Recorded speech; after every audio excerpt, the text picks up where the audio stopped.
How to hide photos you are tagged in on Instagram. Hey everyone, welcome back to our channel. In this video I will guide you on how you can hide the photos on which you are tagged in on Instagram, so make sure to watch the video till the end.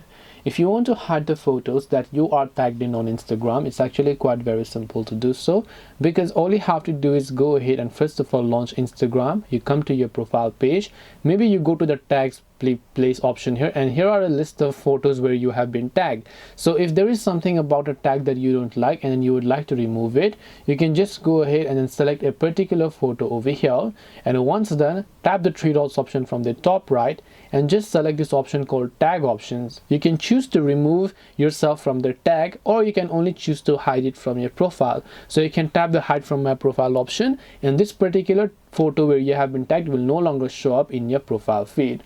This way you'll be able to hide photos you were tagged in on Instagram. Hope this video was very helpful. If you have got any questions, feel free to leave them down. Thank you for watching till the end of the tutorial, and see you soon in the next video.